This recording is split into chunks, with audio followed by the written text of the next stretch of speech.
behalf of the entire extended Sitcer family, thank you for coming to the celebration of Gary's life.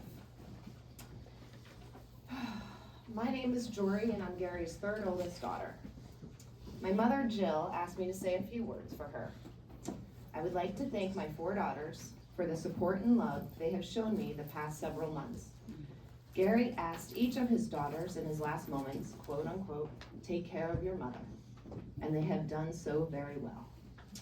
And to that I would say, Mom, it is our great privilege. My father's goal in life was to make a success of himself and to be able to take care of his family, and that he did. He was our go-to for advice, be it financial or personal. He had a great ability to keep you calm and make sense of chaos. He had a huge soft side and would be known to tear up at commercials or sappy cards we would send him. He was also very particular. Only raspberry jam with seeds. Turkey dinner was his favorite, and you must always have enough canned cranberry sauce and canned peas. Theo Manhattan on the rocks with sweet vermouth. Make it the color of Coke, he would say. The cherries, they had to have stems. Later in life, he finally got hearing aids. I would call him on his cell phone, and he'd pick up and say, hold on, I gotta get my ears in. Okay, hon. He also had his favorite sayings. You can't sit in the ambush, you've gotta keep moving. Don't let the assholes win. And everyone's favorite, it was like she had a fart crosswise. That's true. You'd hear him come home whistling or singing whatever song he had just heard playing in his car, typically Rick Astley. He was an introvert, but also the life of the party, extending the wedding receptions he hosted because everyone was having too much fun.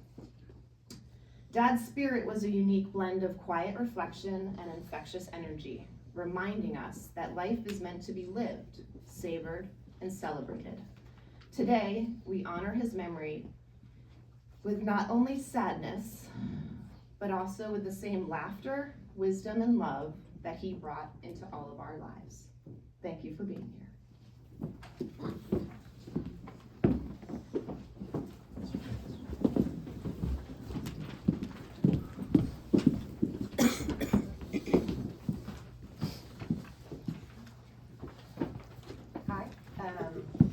I am Wendy Sitcer. I'm Gary's youngest daughter, or number 4. And beside me are Caroline Rosenzweig and Catherine Culbertson, Gary's granddaughters.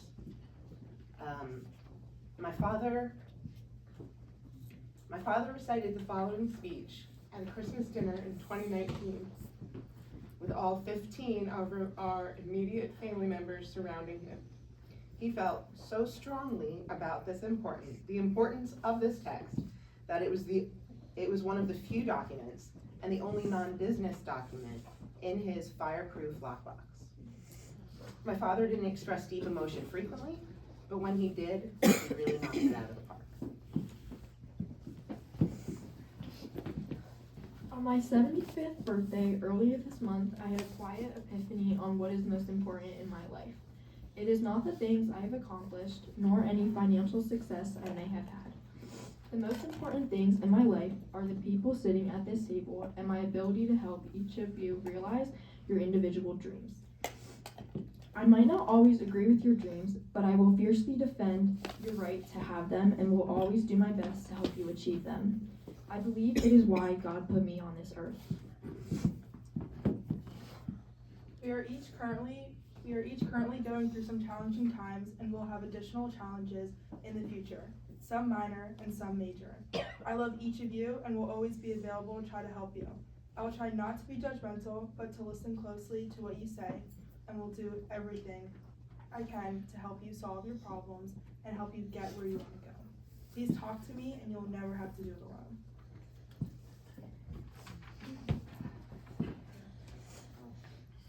I need the big one, sorry. There's a big one and a small one. I need a big one. Specifically, to the members of the youngest generation here, you have joined and will always be part of the Sitcer village. Please remember that Lala and I love you, and that everyone else at this table loves you too, and we are all willing to help you in any way we can. All you need to do is ask. Lastly, I want to thank each of you for being part of our family, my only family, and for making the effort to be here together today. It is the best present I will ever receive. I also want you to know how proud and happy I am to be your husband, father, grandfather, and in-law.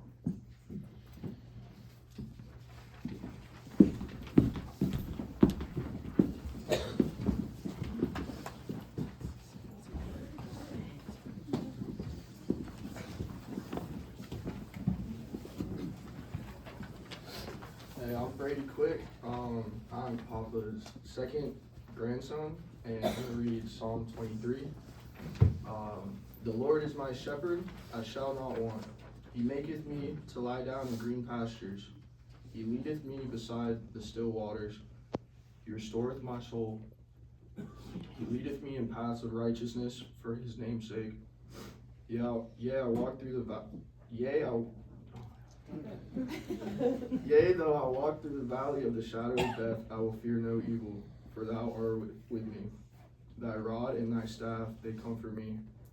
Thou preparest a table before me in the presence of mine enemies. Thou anointest my head with oil, my cup runneth over. Surely goodness and mercy shall follow me all the days of my life, and I will dwell in the house of the Lord forever. I'd like to say a couple of things while I'm up here about my papa.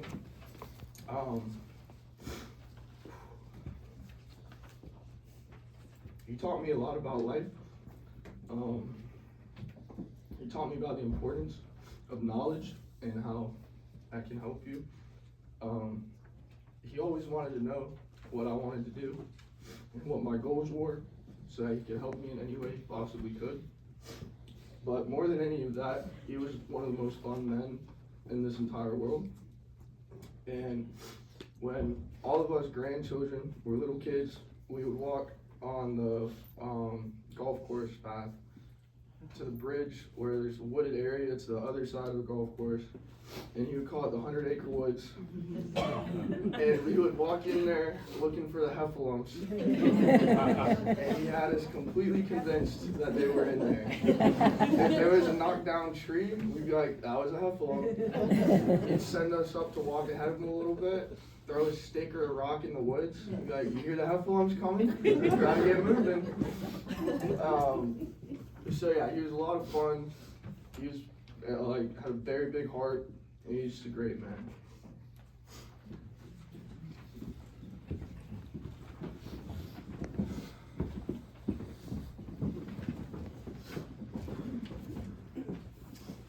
Hello, everybody. Thank you for coming. Thank you for coming. A lot of people travel a long way to be here, and it's greatly appreciated. Our family has a motto. It's just show up. There's a lot of things you can't do or help, but you can always show up, and that's what you've done here today, so it's greatly appreciated. It's hard to speak at funerals. Unfortunately, I spoke at both my mothers and fathers, and thought I'd never do it again, but here I am, and I'm honored to be here for the family to say some great things about Gary. So, Gary had a pretty simple life. He only cared about a few things. First was family, then golf, friends, and golf, work and golf. But his family was first and foremost always. He never did anything without thinking of his family and how it was going to affect him or them. And it was just, looking out for Jill and his daughters was first and foremost. He was a very hard-working man. He made a good living, and he did that mostly to take care of Jill and his daughters, to make sure that they would have a good education if it was needed, if they needed to travel Europe after college, and any kind of financial support that might arise, so that he would be able to take care of them.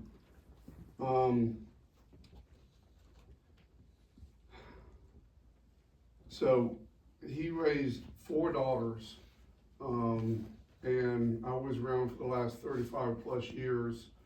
And for a man to do that, he was a saint. I had 2 older brothers, but I don't know how he did it. And he was able to give them emotional support 24/7, and not many people can do that. Gary had amazing friends, and I was fortunate enough to get to know a lot of them, mostly early on in Westfield.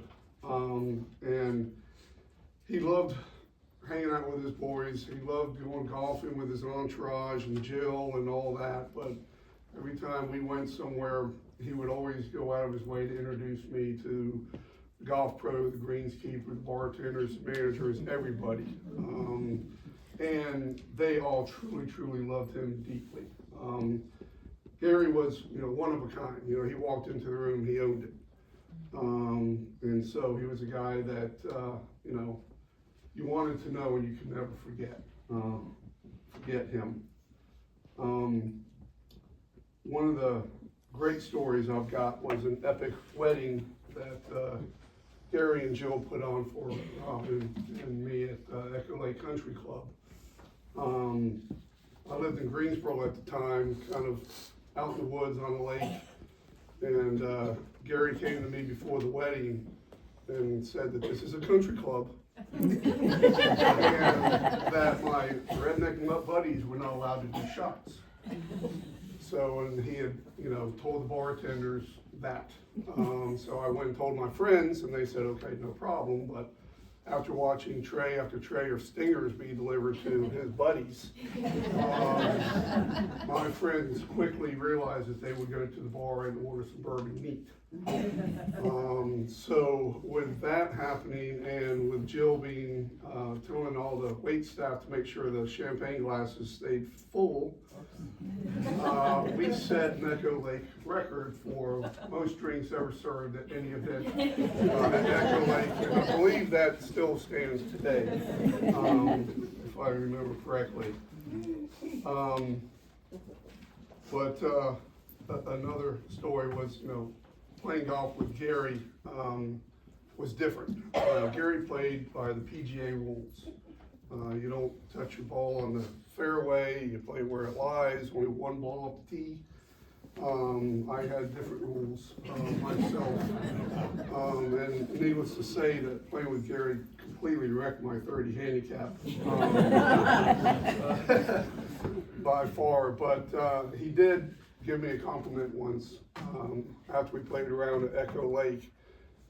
He came up to me and said, one of the great things about playing golf with you is I get to see parts of this golf course I've never seen.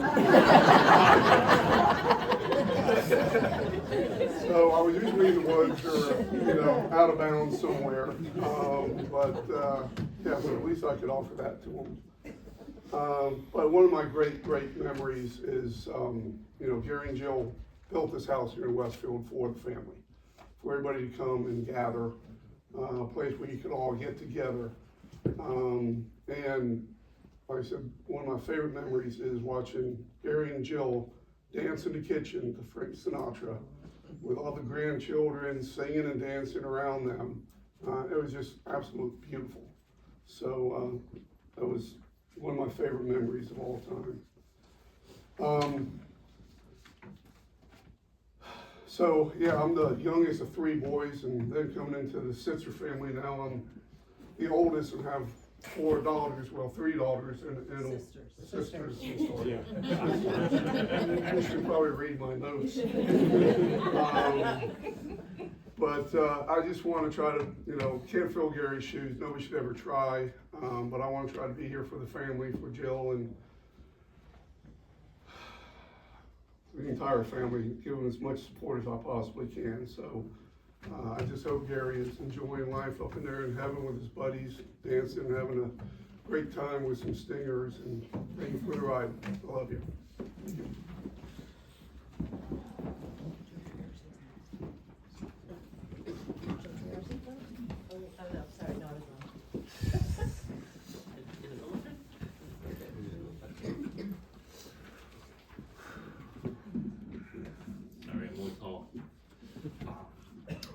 my name's Ryan. I'm the first grandchild, and I have a couple stories to tell. This first one I actually don't remember because I was too young, but I was born up in New Jersey, up there when they used to live in Westfield, and we were like, how far away from my house? Like 2 miles. 2 miles, like from Wallen Papa's house. And the story that I remember is that Papa he would go, he had a key to our house, he would go, before he went off to work, he would go in there, go into our house, I was born with jaundice, so I had a little glow blanket, he would go in there and look at me, he'd tell me a little glow worm, and just, every day before work, I'll go in there and just look at him. And I remember one day, I'm not hearing the story, but I remember one day that he was leaving and that he was going, and my dad was getting out of his room, and he opened the door, and there's Papa, sitting there in his house, and my dad just goes, hey Gary, see you at work.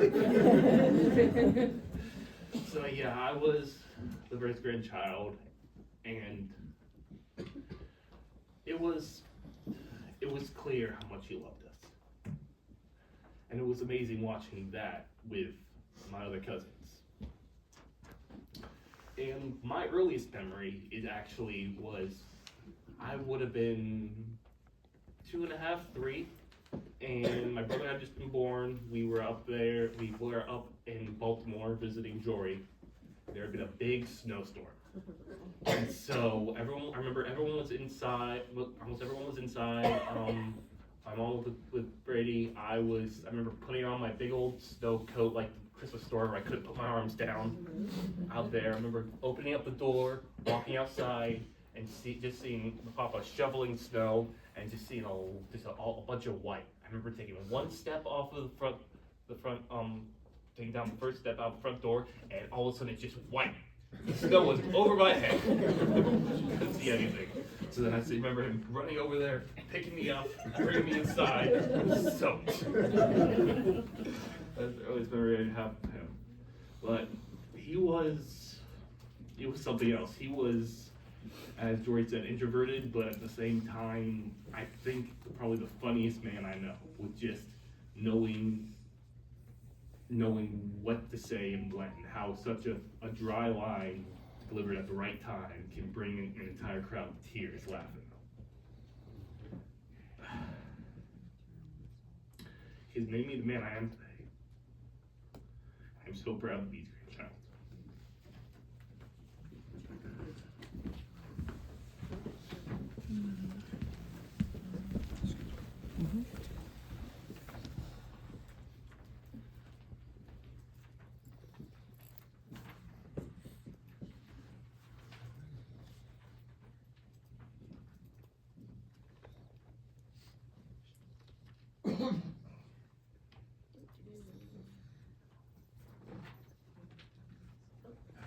Hello, Jill. Hi, I'm Fred Berry. Oh my God. I'm a friend of the Barrys. Okay, hold on. Technical difficulties. It's okay. No worries, we're not stressed. I'm Fred Berry. Wrong one. I'm a friend of Gary's, a good friend, a close friend. Sitting down. I'll miss. There's the first one.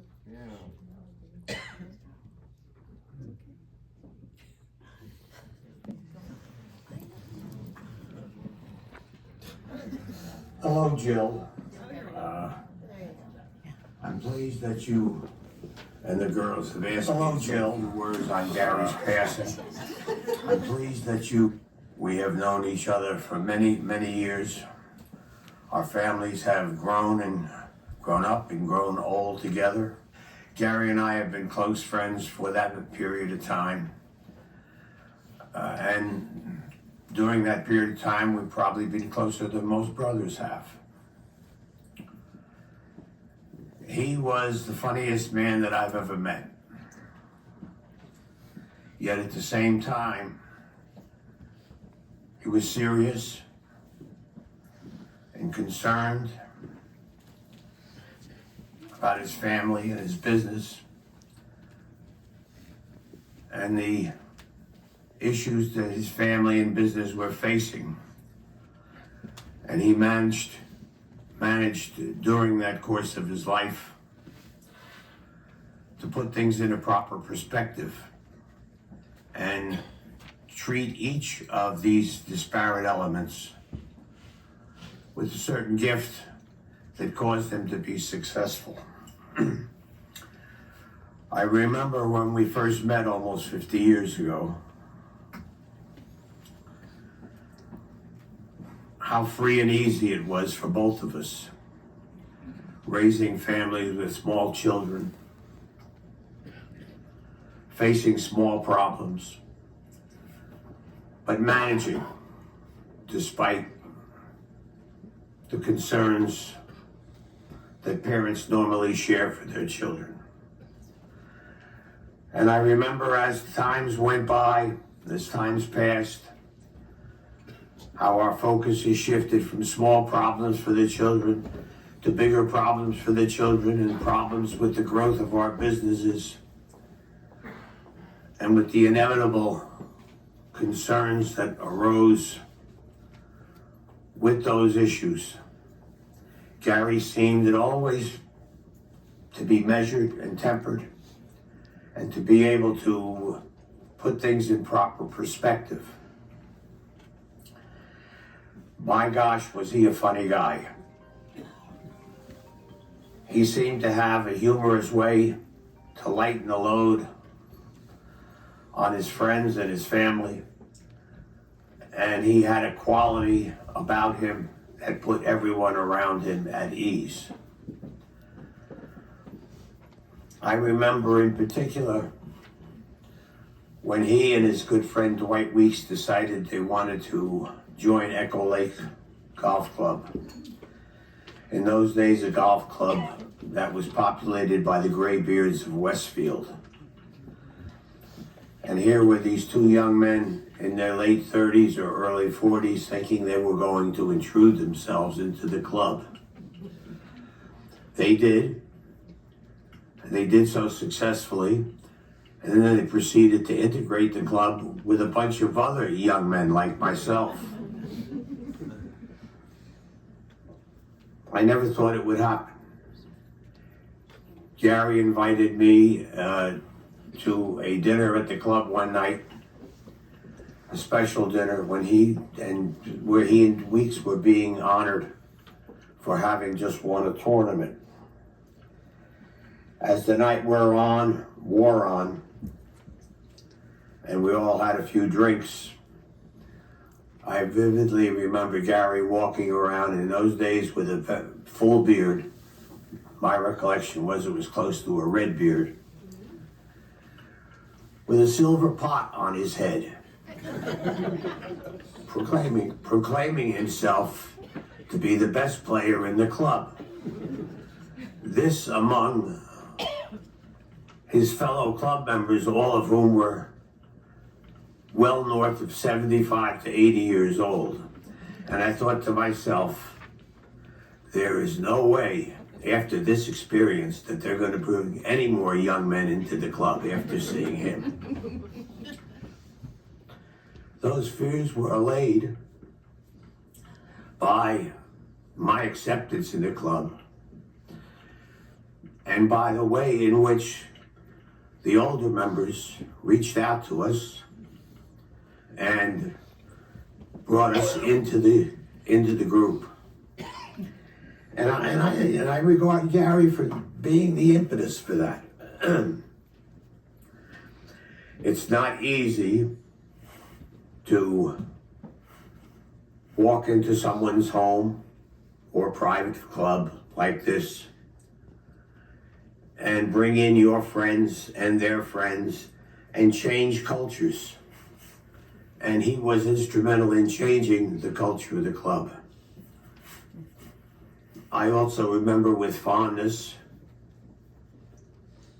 the golf trips we took together to Miami, our trips to the Greenbrier with Sam Snead, and the other days, evenings, parties, birthdays, and occasions that we shared together. They were truly unique and happy moments in my life. Gary was the second of our group to pass, surviving good friend Joe Halpin by probably 15 years. And I saw when Joe was in his last illness that Gary was more than a merrymaker in the way he cared for Joe's family, and in the seriousness and affection that we brought to Joe in those days of his last illness. He was quite an individual, but gosh, was he a funny man. He had a humor that was infectious and brought everyone around him sometimes to tears. He will be badly missed by all of us, by me in particular. I'm happy to have this opportunity to share my thoughts with you, the girls and the grandchildren, and his friends from Williamsburg. They got to know him, but they got to know him in the later years of his life. I knew him when he was full throttle Gary Sitcer. That was a unique person. I will miss him. Hello, Jill. I'm pleased that you... Not yet.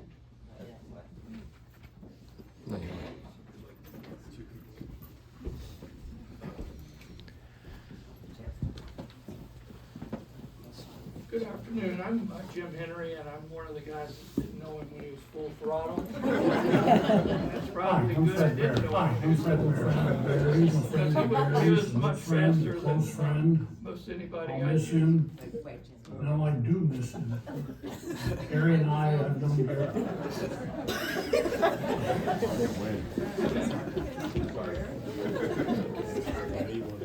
Also, I've always wondered who broke Susan and my reception drinking record at Westfield Golf Club. We set it up, we established it in '76, so I guess it lasted for another few years anyway. I have known Gary since he and Jill moved here, probably about 14 years we knew each other. And like many times, I went over to the golf course knowing no one day. I got paired up with Fred Barry, who we'll see in a few minutes by film. And as we always do, where did you move from? And Fred and his wife Marilyn moved here from Westfield, New Jersey. I said, oh, my wife is from Westfield, New Jersey. There began a friendship with Fred and Marilyn, which evolved into a friendship with Jill and Gary. I started playing golf with Fred and Gary. They were like Abbott and Costello on the golf course. Some of you guys may not remember Abbott and Costello. But when I joined them, we became the Three Stooges. And we also had Jack Haverstick was another member of the local group that played with us. We played in some tournaments together, and we just had a wonderful time. So all the comments you made about Gary's golf, I did get to see all that. He was very meticulous, a very good golfer, but one of the most fun people you could ever imagine to play golf with. We socialized with the Barrys and the Sitzers for many years. We kind of had a once a month get together and took turns hosting the cocktails and then went out to dinner. And I learned very early about that Manhattan drink. Gary liked to fix his own Manhattan because no one could fix it exactly right. Once I had all the fixings, but no cherries with stems. I learned to get cherries with stems. But I did make him a drink once, and he actually said it wasn't bad. I think every December 7th for the rest of my life, I am going to fix a Manhattan in memory of Gary. Because I had so many wonderful times with him. I would say that my takeaways from knowing Gary fill the themes that we've already heard. Family was first for him, and he talked about the family regularly. I feel like I knew all of you guys, even though I'd never met you until the past, well, two of you, I guess, Wendy and Robin, I've met in the last couple of months. But it's nice to see all the grandchildren, and I know Boone, North Carolina was a favorite stopping point for him. So it's great just to see everybody and all the folks he's talked about. So family was first.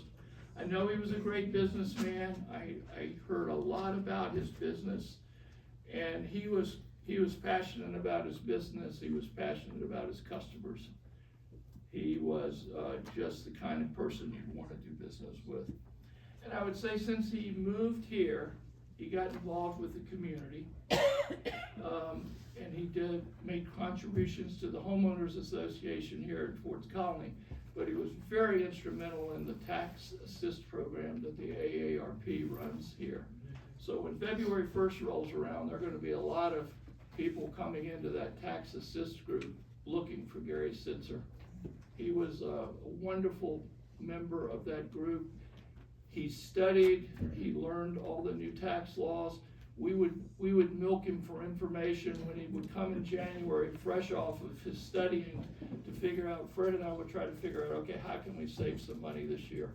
And Gary was also wonderful for that. He was bigger than life. Whenever I look at the picture here that was with his obituary and all the one in his plaid shirt sitting in front of his house, and I see that wry smile. I probably saw that wry smile 15 or 20 times every time in a golf round, after one of his little quips or after something he had said. So he was so much fun to be around, and I'm very honored to be a part of the service today. I miss Gary so much, and I will continue to remember him in many, many fond ways. Thank you.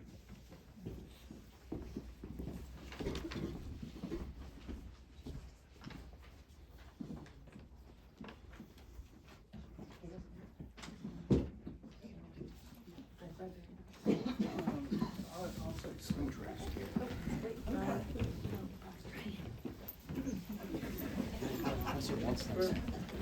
My name is John Tagliaferro. Gary was a classmate of mine, Pittsfield High School. And that sense of humor existed even way back then. And remember, I had a lot of classes with him, and he would keep the situation very light. Also, by the way, I knew about the Manhattans, having visited them in Westfield and down here. And that was my favorite drink too, as well. One quick little anecdote. Gary had a couples only party in high school in Lanesboro, and I needed a date for this couples only party. And there was a cheerleader by the name of Jill, who I called and took her to the party. She thought that I would never get in touch with her again, but we ended up getting married. So I married a Jill. I have a granddaughter named Jill. She's 11 years old. She was born on Valentine's Day.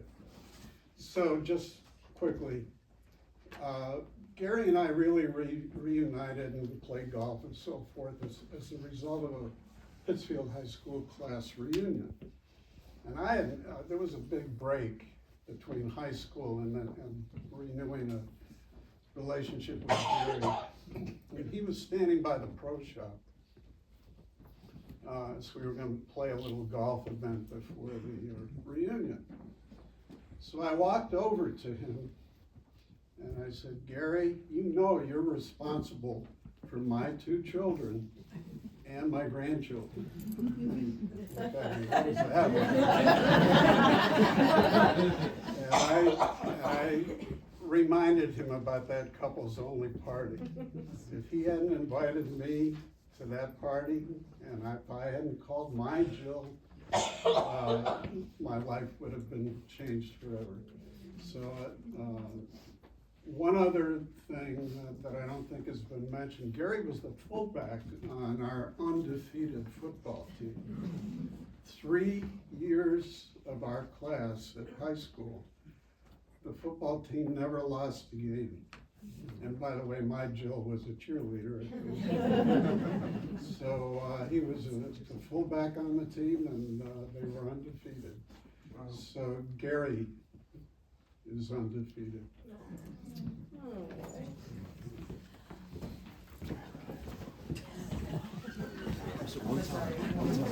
Guys standing up now? Standing up, guy? He's trying. Just wait, Don't just click wait, it again. just wait. Give it 1 second. Just give it a minute. Hi, I'm Fred Berry. I'm a friend of Gary's, a good friend, a close friend. I'll miss him. No, I do miss him. Gary and I've known Gary for 50 years. We knew each other casually when we both lived up in New Jersey.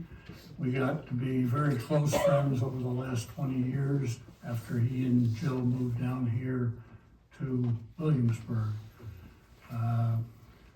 We became good friends because we had a lot in common.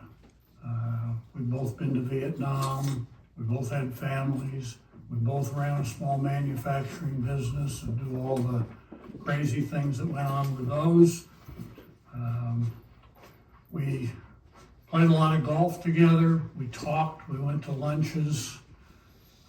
With golf, golf was a treat with Gary. As soon as I'd show up, first I had to be careful of what shirt I wore, because I have an affinity for old golf shirts and he has an affinity for new golf shirts. So I'd walk up and he'd say, well, what century did you buy that shirt? As in honor of Gary, I wore one of my oldest shirts today. It comes from the early 80s, Gary, in case you want to know. We played a lot of golf. In the last couple of years, Gary had trouble seeing, but we still played golf. And I learned to do play-by-play golf.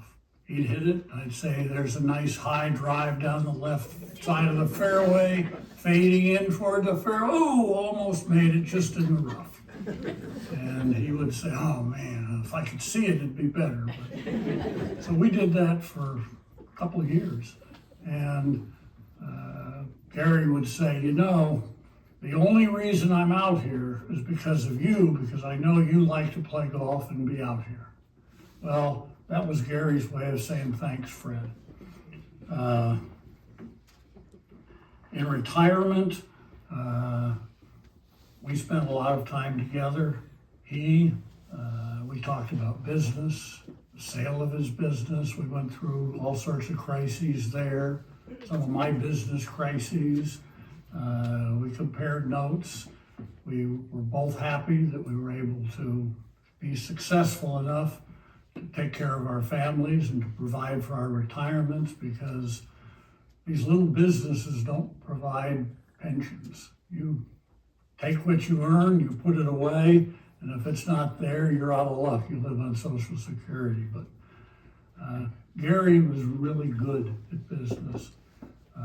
His business was unique. It had a niche, and he made a lot of money to provide for his family. He worked hard. He was smart. He did good things. When he sold his business, he went through a lot of stress and strain, wondering what he would do without it. But he sold it successfully. People said, oh, this business is such an easy thing, anyone can run it. Well, 3 years later, the guy who bought it was out of business. So it wasn't quite as easy as people thought. Gary deserved more credit probably than he got.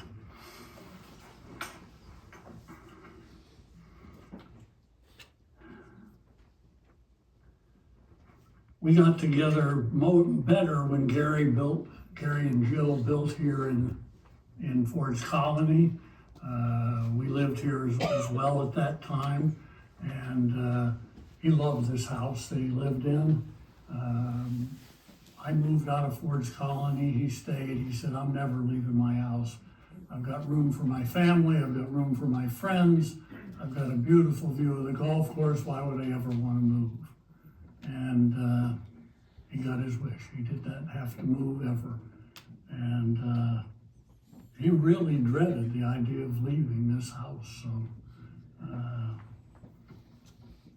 we talked about it a lot. When I moved over to Ford's Colony, I made some comment to the effect of going out to pasture. Well, that was a bad idea to say that, because for the rest of the time Gary and I were together, he would say, how are things over at the farm? Oh, living on the farm, all the old people at the farm. So he never let up on it. But I was able to beat up back on him, so we got even. Not only did he build his home here, he got involved in Ford's Colony. He and Jill did newcomers for a lot of years, beyond their allotted 3 years even, I'm told. He got involved later in the last couple of years in committees here, which he actively jumped into and muttered and complained and griped about and loved every minute he was doing it. As friends, we had a lot of things in common. We were at the same country club up in New Jersey. We were at the same country club here at Ford's Colony. As I said, we played a lot of golf. I wore old shirts. But he did other things too. He got involved. He loved doing taxes, if you can believe that. I'd say to him, how can anybody like doing taxes? He said, I help 40 or 50 people every year. It's great. And Gary really did love helping people. He felt good about it. He felt like he was being productive. And he was good at doing these taxes. He was upset this year that because of his vision, he might not be able to actually do the taxes. He'd have to be a gatekeeper or a reviewer or something, and he was disappointed at that thought.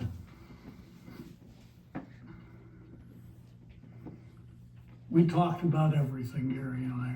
We talked politics, which we mostly agreed on. We were right, the rest of the world's wrong. We talked about sports, we talked about the news, we talked about Ford's Colony, we talked about the country club. But the two things we talked the most about really were health and family. Both families had some health issues, and we talked a lot about it. I probably know things about some of the people here that you'd be surprised I know, and he knew a lot of things about me that my friends would be surprised he knew. But we talked openly. We were enough alike that we felt like everybody needs somebody they can talk to that's not their wife or their brother or their sister. And in addition to talking about politics, the thing we probably talked the most about, especially Gary, was family. Gary loved his family. He loved every person in it. He'd mutter and groan about making a trip and enjoy every single minute of it. He complained and complained last spring about, we got to go to the lake and have a vacation. And he came back the happiest I'd seen him in several years. So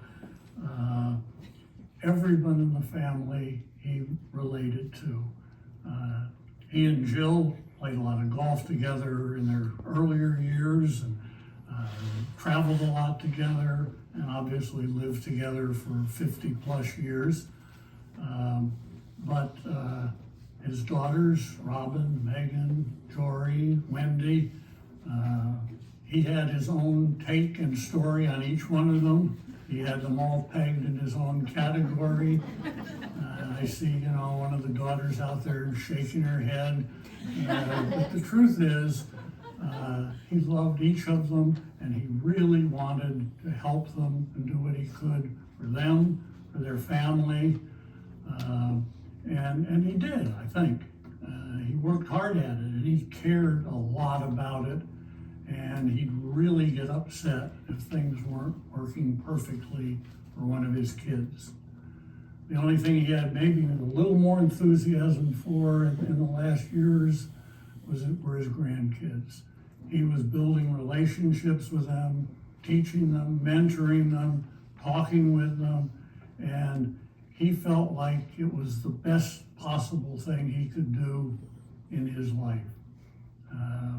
He started early. He started with taking care of his father, so he's down through 4 generations, and he loved it. He cared about it, and all I can say to you and his family is, if you ever feel like you got a problem you don't know how to solve, talk to Gary.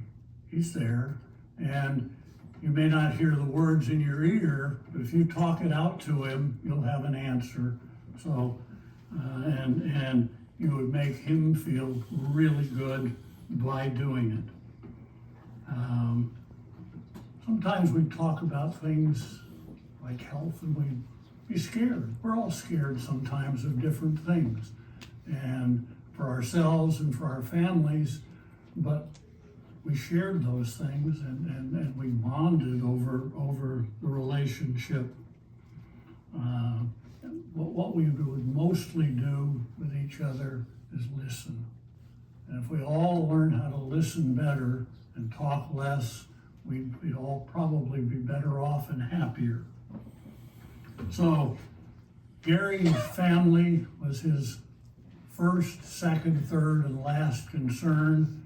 And as he walked to his next destination with God's hand on his shoulder, I can guarantee you he was talking about his family. Hi, I'm Fred Barry.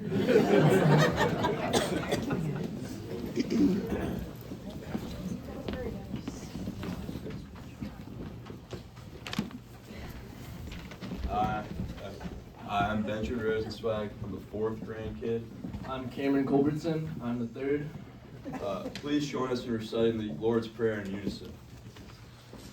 Our Father, who art in heaven, hallowed be thy name. Thy kingdom come, thy will be done, on earth as it is in heaven. Give us this day our daily bread, and forgive us our trespasses, as we lead not into temptation, deliver us from evil. Thine is the power, and the glory forever and ever. Amen. We're going at our own speed. Where's your name? There's like 1, 2, skip a few. Good work. It was good. Well, it's a lot better than here. Oh, wow.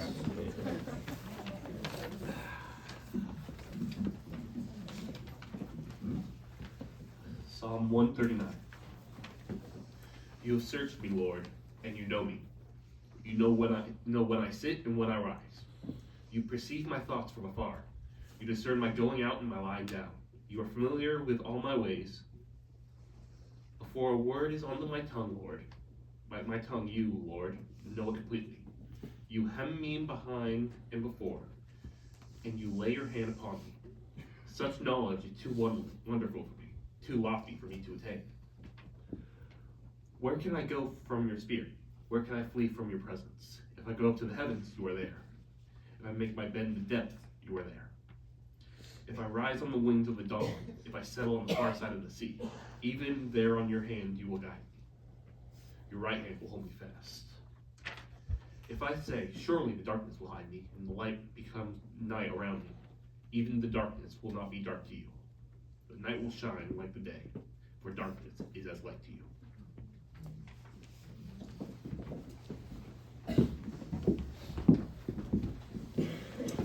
Hello, I'm Robin. I'm number 1. I want to thank everybody, John, Jim, Fred, Mr. Tracy. I guess he's Joe, but he'll always be Mr. T-Bass, from video. And I really want to thank my brother outlaw, Ryan Kincaid, because he did what I asked him to do and handle all things video. So thank you for that. It's a blessing. I also want to read part of an email that Mom's brother, my Uncle Guy, sent. He and Anat, his wife, hoped to be here, but they were unable to. I first met Gary at your Russell Sage graduation, Jill. Remember when the family car broke down and Mom and Pop arrived in a client's borrowed Bentley? The three of us went to lunch, and I allowed Gary to pay the whole bill.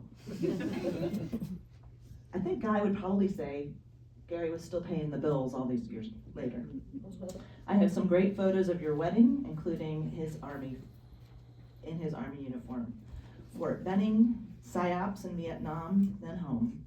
Time flew, and you and Gary came to Chicago so he would work with Wes Bako, learning all about bleached board along with his colleague Bryant Gumbel.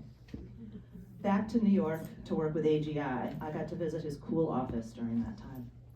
Back and forth between Chicago and New Jersey, finally acquired Medricon with the help of his old New Jersey buddies. What a cool move and what a cool company.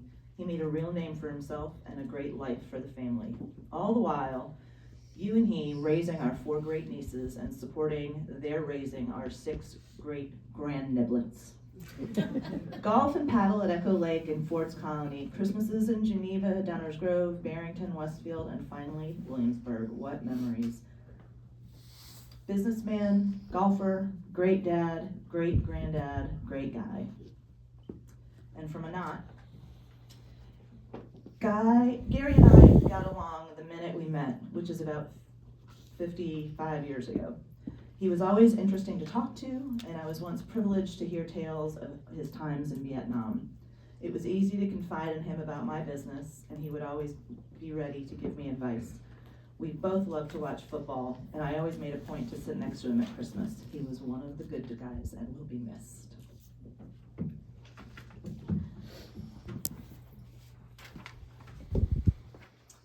We know that Dad told a lot of stories, and he talked to us about his struggles and the lessons he learned from them in the hopes that we'd not have the same struggles. He talked less about his accomplishments, though.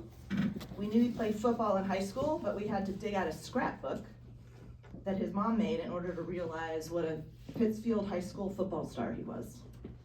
Another thing Dad didn't talk about was his pride in being awarded the American Legion School Award in high school. A photo of the medallion is in the service.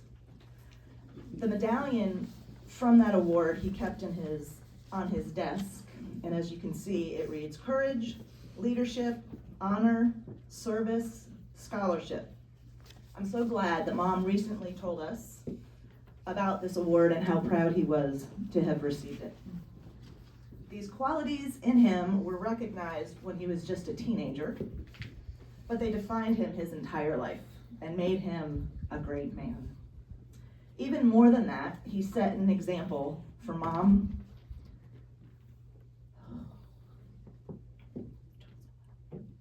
He set an example for Mom, Megan, Jory, Wendy, and me, and especially emphasized these ideals to his beloved grandchildren. I want to share with you how Gary Sitcer held true to those ideals throughout his life. Courage. As a self-proclaimed poor kid from the country, he pushed himself out of his comfort zone over and over throughout his life. He did his duty by enlisting in the Army during Vietnam at the age of 22. He told the story of calling in an airstrike when he wasn't sure he and his guys were going to make it. He trusted himself and his abilities to change career paths at the age of 42 and buy a business. That courage served him well, and Medricon supported many families in addition to his own for the 30 years he owned it. Leadership. Dad was at the top of his class in high school while working in order to help support his family. He didn't just enlist in the Army, he went to and graduated from officer candidate school, and he led and guided his family at every turn by his example and imparting wisdom. Honor. Dad taught, you take the high road because of who you are and not because the person deserves it. In business, he would say, we don't want to make mistakes, but it's not the end of the world. It's an opportunity in the way you make it right to win a client and a friend for life. Character mattered, and still does. Service. Obviously, as a Vietnam veteran, he served his country, but he also served others in his community, JC's in Westfield, on boards here at Ford's Colony, and as a volunteer with the tax prep service, which you've heard a lot about. He loved to use his skills to help others. He was always serving. He worked hard in business to support Mom and his family, and he also said, Mom and I are a team. I make the money for the family, and Mom does all the service for the family as volunteer extraordinaire. Despite his long work hours when we were young, he did his best to show up at band and choir performances. He would appear at a softball game, at a track meet, on a soccer sideline. He took daughters on scouting and Indian princess trips. He loved to tell stories about canoeing with Megan, where Megan was so far up, her paddle didn't hit the water. And there was a specific Indian princess trip to the former Playboy Resort in Wisconsin on the coldest weekend of the century. Scholarship. Dad graduated at the top of the high school class. We think he was valedictorian, but we can't find confirmation of that. He was awarded scholarships to Yale, Harvard, Dartmouth, among other prestigious universities, although he went to Colgate because they offered him the largest scholarship. He paid for 16 years of college for his daughters, so we never had to worry, as he had, about which school would offer us the best deal. He did say, take as long as you want to finish college, but your mother and I are only paying for 4 years each. That was highly motivational for me. He pushed my sisters and me to do our best, and then he spent hours trying to help me with things like algebra. And I do not have his math gene. I don't know, maybe there's a sister who has a math gene, but he worked really hard to make sure that we did as well as we could in school. When life handed Joey and me a challenge in 2002, it led me to cry out to God for help because it was so important to give our children our best. What I learned is that God is always there, as described in Psalm 139, and when you draw close to him, he draws close to you. What amazing things God has done in and through our lives because of that trust. Dad told me over and over how glad he was that I know and trust God's love and have a deep faith like his mother, Florence. He was raised going to the Dutch Reformed Church multiple times a week, where he memorized Bible verses. He could still recite them chapter and verse, but he was not a church person as an adult. He said he went to church enough as a kid to last his entire life. He was a private person and didn't talk about his faith, but it was a strong faith. Dad left the ultimate words of comfort in a text to Brady in August 2019. Brady had expressed his appreciation for Lala and Papa on the anniversary of the death of his other grandfather, John Quick. Dad said in the text, "The loss of those we love is very painful. But by holding them in our heart, they are always with us. I'm sure you could almost feel John sitting with us at your football game and at your graduation with his typical big smile on his face. I believe he was with us in spirit. What a comfort my dad provides for us all now." What I know for sure about Gary Sitcer, the husband, the dad, the in-law, the outlaw, the papa, and the friend, he was an example, a cheerleader, a fan, and very, very proud. He said over and over in letters and texts and emails how proud he was of all of us, how much he loved his family. All he ever wanted was for us to get together, even though we would, and he would say how loud it was. It was beautiful that he knew that we were all together with him in the ICU at the end. We were here, and he was with us till the end of time. So, Dad, we are heartbroken that you are gone from this world too soon. We take comfort in the lessons you taught us. not only with your words, but with your life. We will always remember you making us roar with laughter at many stories, you crying watching Little House on the Prairie, the wiggle in your booty when you danced, and how proud you always were of all of us. We celebrate you. You are always with us, and I know we continue to make you proud.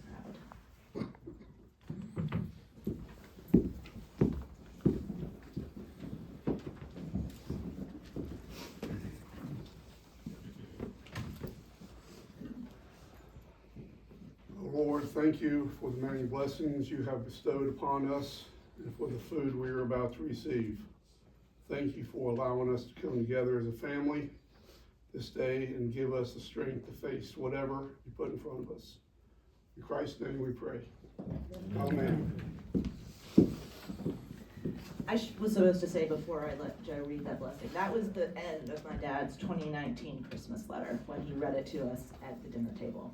So he ended with that blessing, and what a perfect way to end this part of the service, by him blessing us, and it is in Christ's name we pray. So we are so excited to have you all here, and we thank you, and we want everyone to have a good time at the reception. We're gonna let Mom go out this way, and we'll do a little receiving line. But if the line is long, feel free to go ahead and start with food and beverages. And we love you all, and we are so blessed. Thank you.